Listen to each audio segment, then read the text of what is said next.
Un véhicule, donc la carrosserie est en voie de disparition, qui transporte toute une famille en direction de la ville. Ils ont décidé de tout emballer et abandonner le village de la Cannes. Pour eux, c'est devenu un investissement à perte. Après la décision de fermeture du stade Olembe par le président de la Confédération africaine de football. On peut dire c'est perdant, oui, pour dire vrai. Très mauvaise nouvelle pour moi, parce que ici je parvenais au moins à vendre même 5 tonnes pour chercher on ne sait que de quoi manger. Maintenant, ça ne va plus. Donc, je ne sais pas. Tous les argents que j'ai prêtés pour faire le marché avec, je ne sais plus où aller. C'est ce qu'on pourrait qualifier d'exode rural en pleine Cannes. Les conditions de vie au village sont devenues difficiles, on retourne se chercher en ville. Pourtant, c'est généralement le contraire qui se produit dans notre société. La Cannes, pour ceux qui habitent ces villages, est devenue très amère depuis la décision de fermeture temporaire du très problématique stade Olembe. Décidément, cet édifice sportif n'est pas au bout de ses peines. Dépassé par la situation du stade. Vraiment, quand on dit que le stade on supprime le stade pour aller jouer à Douala ou bien à l'Omisport. Au village de la Cannes, on nous a rassuré que le village tourne 24 heures sur 24. Et nos marchandises stockées, tout ce qu'on a eu à dépenser, nous ne savons pas. Nous sommes vraiment dépassés. Si le gouvernement peut faire quelque chose. Tout avait pourtant bien commencé le 9 janvier dernier. Mais ce village, très poussiéreux, est désormais superstitieux et même dangereux selon les officiels de la CAF.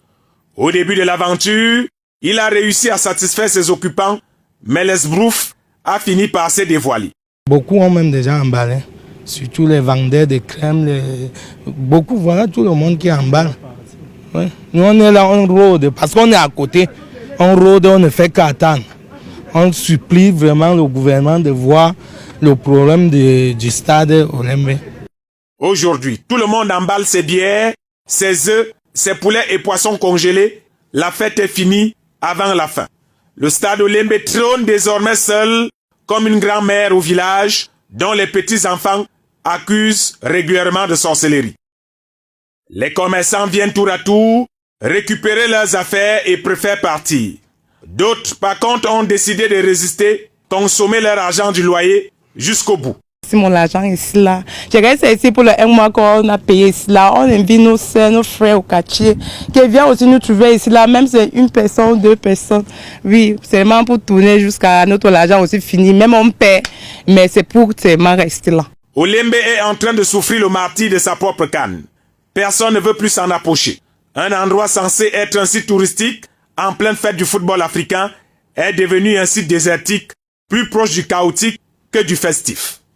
Quelques personnes qui résistent à la tempête, comme cette maman, l'artiste bambou d'Afrique, qui se plaint depuis le début que tout le monde boude ses bambous. Ça ne va pas, mais le fait que les gens viennent le jour que le Camerounais joue, ils viennent au moins se passer, ça nous encourage à voir au moins la population passer avant même de ne pas acheter. Mais maintenant, ça serait comme un désert. Les Camerounais, je ne les comprends pas. Pourquoi bousculer pour sortir? Une petite recette au passage pour l'encourager à rester garder le village que les jeunes ne cessent de fuir à cause de la galère. Le village de la Canne, 2 jours après la malheureuse bousculade qui a entraîné mort d'homme, est en train de disparaître au fil des heures. Chacun prend ses bagages et s'en va chercher fortune ailleurs.